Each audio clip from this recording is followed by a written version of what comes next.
The road public transport service offered currently into and out of the urban centre Kingston is inefficient, it is chaotic, and it is congested. The situation is grave and needs urgent attention. The service offered is through an informal mode of public transport, and it is incapable of transporting the thousands of commuters each day. In fact, there are no public buses for large-scale movements of the thousands of commuters into and out of the urban centers.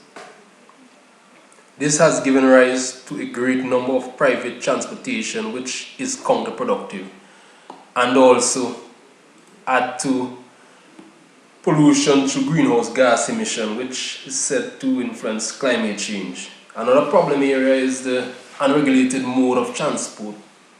For instance, there are no zoning system for the minibuses. There are no codes to indicate the destination of the minibuses. There are also no time schedule. This leaves the traveling public unaware and uncertain. This mainly affects the first-time users of the service. What can be the solution? The proposed solution to this road transport issue will be to change the structure and standard of the current service. This can be done through a more cooperative or company type system. In other words, a more formal mode of transport. How can the government or an official aid provider or the private sector be influenced to get involved? This is going to be a more modern and efficient service.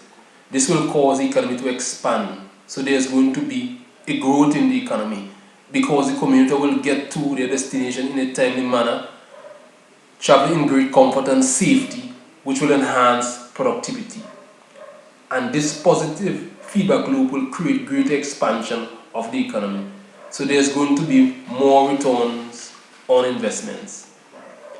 With more returns on investment and more expanded economy, the government can raise or levy more revenues. Such an atmosphere is also geared towards more foreign and domestic investment. What are some of the constraints? Well, firstly,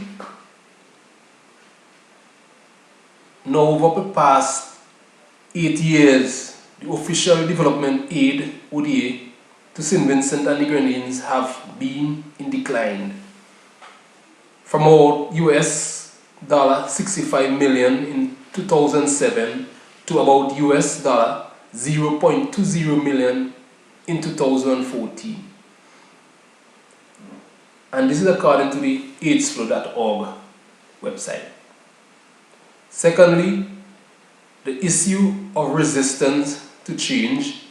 Thirdly, the limited capacity for public financing. And finally, the majority of minibus operators lack proper training. How can this be achieved? For one, through the role of domestic resource mobilization, DRM, by the use of public funds to facilitate this modern public transport system, which can encourage the private sector, to invest. This can be through tax break and also provide loans through a development bank to finance the potential investors to invest in this venture.